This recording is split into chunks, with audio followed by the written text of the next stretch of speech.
start special services. First is the approval of minutes. So moved. Second. Any questions?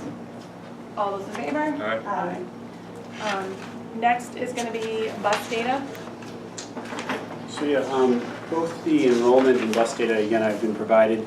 We're keeping a close eye on our numbers, particularly in kindergarten, as we really look forward to next year. I believe it's next week, we actually have our first audit of just all of the current enrollments and seeing where the numbers are to make sure that we can accommodate students. As we all know, August hits and then those kindergarten or late registrations come in, so we're trying to be as prepared as possible. We've also asked all of the secretaries at all of the schools to gather their summer moves lists. So parents will tell us, oh, I'm moving this summer from this side of town to the next side of town, which impacts the school across town. So we're trying to put some preliminary numbers in there to just see where the numbers may be based on the summer moves. So hopefully we'll have that ready for next month, just to see where things are as proposed. Doesn't mean they all happen, right? But it's just tracking it. And again, the bus numbers, we're just keeping a close watch on that. We recently met with the bus company, and there are a few changes to some of the routes just to try to alleviate some of the higher numbers that we talked about last month. But at this point, there will be no additional bus runs, which would impact the cost of busing. Just a change of how we pick up, so we can make sure that the numbers don't get too high on the buses, and also that the routes aren't as long as they may be right now. Perfect. I actually skipped enrollment, so thank you for including that. And then we will go to attendance data. Again, that's just something, as we see our trend is, again, 5 days are up, 10 they're down.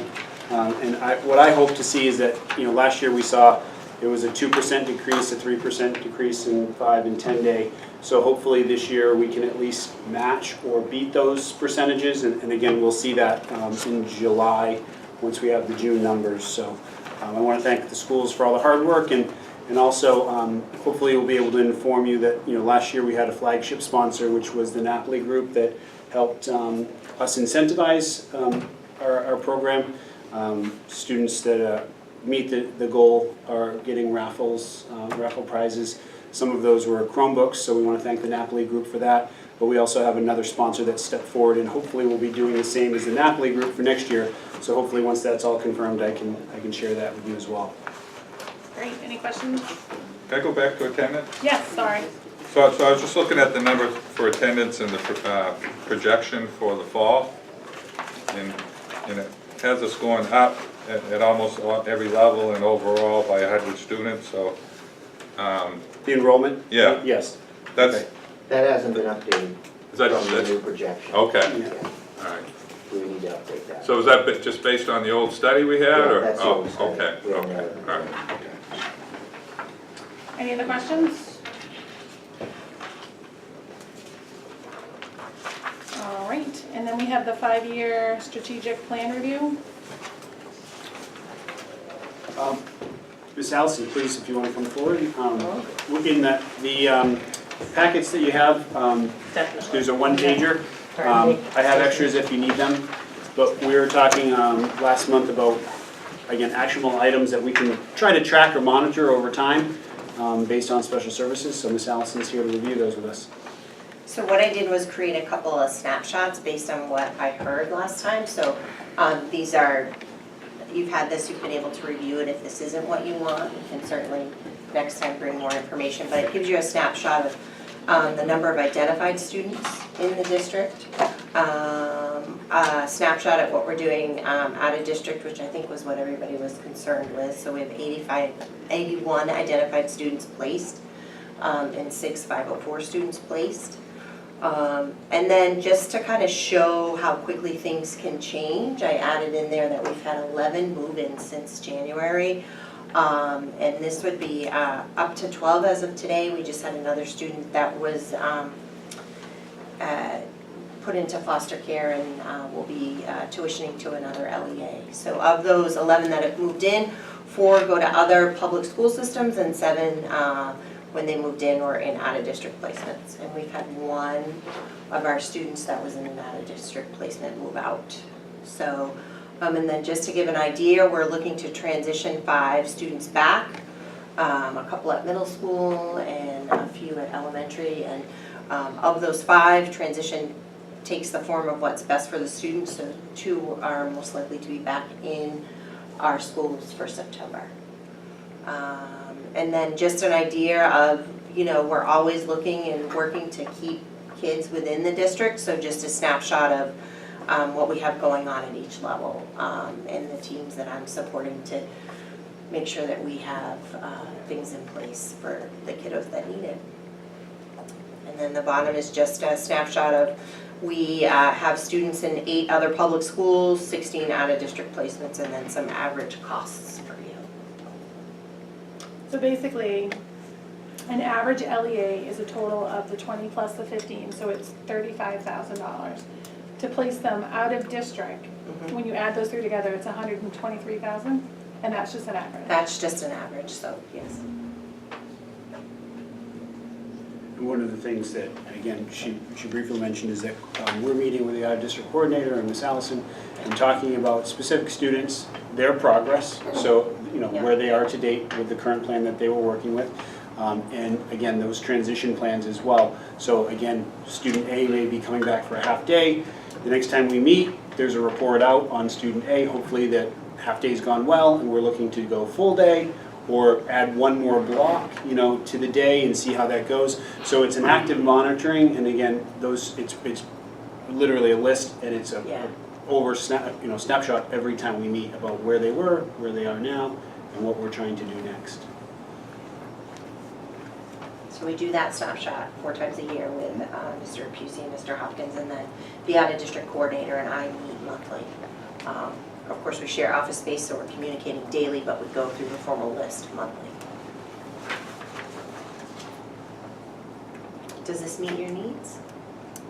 Do you have questions? I do, because this is really good. I know we spend a lot of time talking about the financials associated with special education, but when we look at the process and the needs, the unique needs of these students, I guess my question for you is, how do we measure success? Are there opportunities to improve in outcomes in other areas that, if we're looking long term, that we have some goals to say we want to?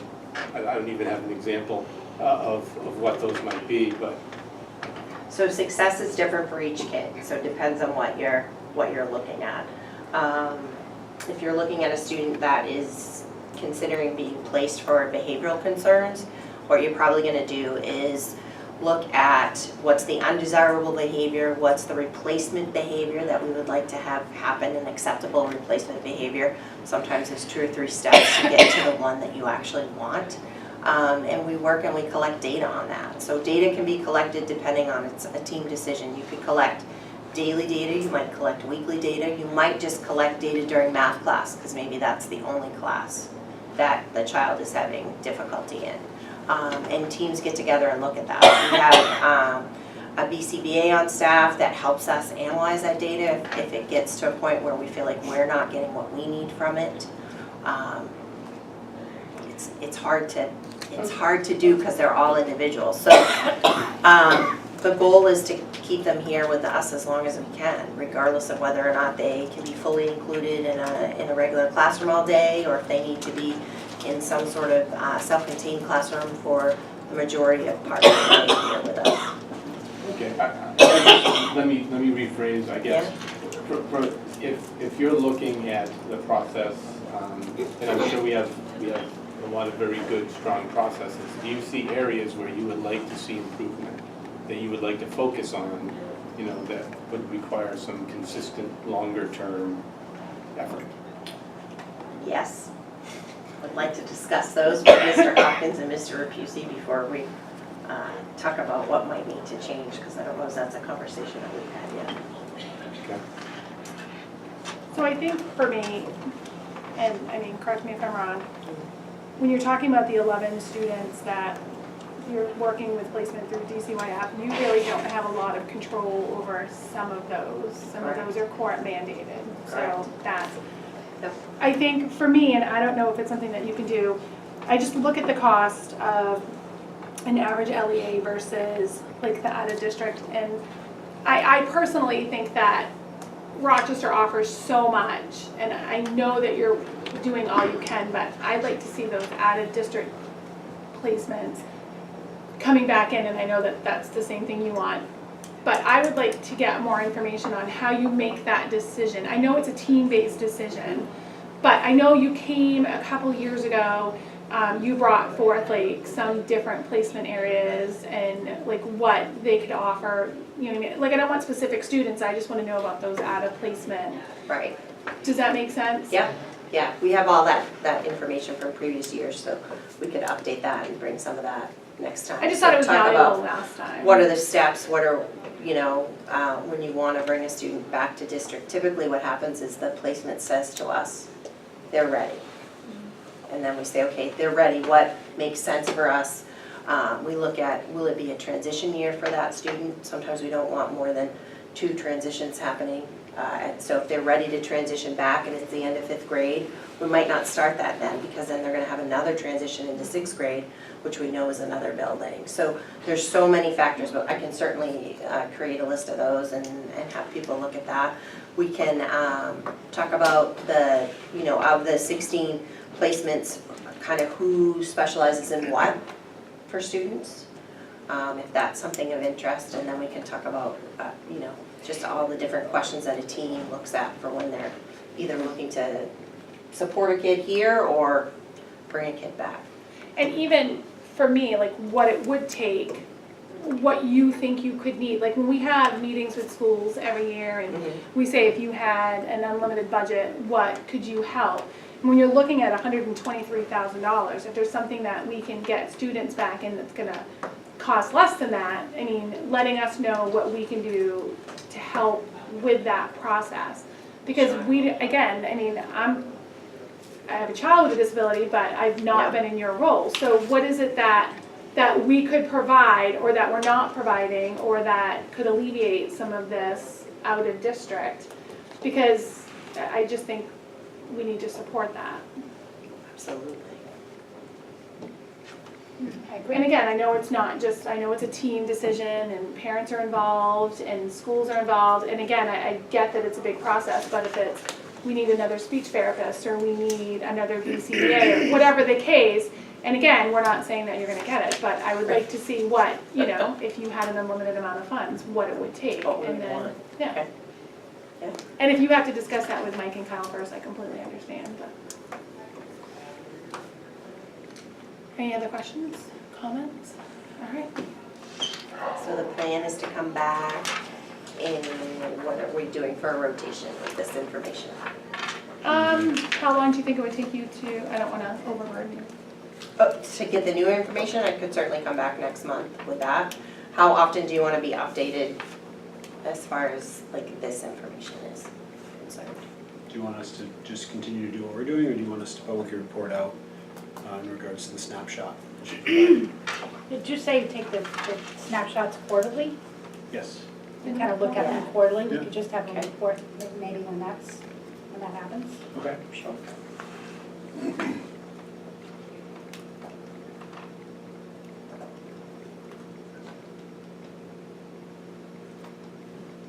Are you okay with that? I am okay with that. Okay. What I'm trying to wrap my noodle around is getting from where we are right now to something that actually goes into the 5-year plan. Can Well, we it could- articulate? It could even just be that, again, these quarterly reports might create actionable items for the board, you know? And again, I'm just making this up, but it's like something that's discussed in June or July could impact the budget next year, right? So the quarterly reports might help the board with a decision, maybe in the future, based on recommendations or trends we're seeing based on these quarterly reports.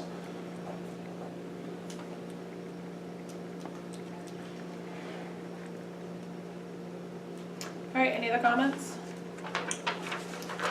We have one other thing that was not in your packet. So it's a motion to continue the DHHS-SAP grant of $100,000 through June 30th of 2020. That's the, oh, I'm sorry, I didn't mean to interrupt. That's the motion, but we have, I just want to make sure, Michelle Halligan Foley, just to give some context to this, she's come to this committee to talk about the SAMHSA grant. Yep. So this is really just a continuation of what was approved, but I believe it's DHSS just needs a yearly commitment that we're still wanting to move forward with it, right? Like something they've already approved. Just a little summary. Yeah. 4 years ago, we wrote the grant, we got the grant. It's a 2-year grant. And then we completed the grant and I was able to get an extension for another 2 years for $200,000.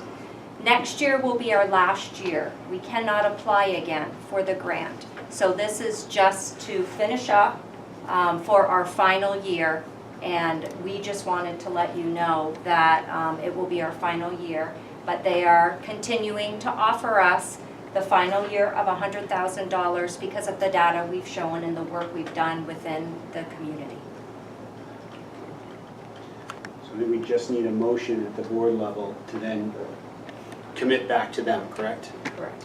So I would need a motion to continue with the But do we have to have this from the full board? Or can we just? So you're recommending. We're recommending to continue the DHHS SAP grant through June 30th, 2020. 2 positions are funded under this grant. Do I have a second? Second. Any discussion? All those in favor? Aye. Aye. All those opposed? Motion passes. And then we have public comment. Seeing none, we have other. Motion to adjourn? So moved. Do you have a second? Second. Thank you. All those? Aye. Aye. All right.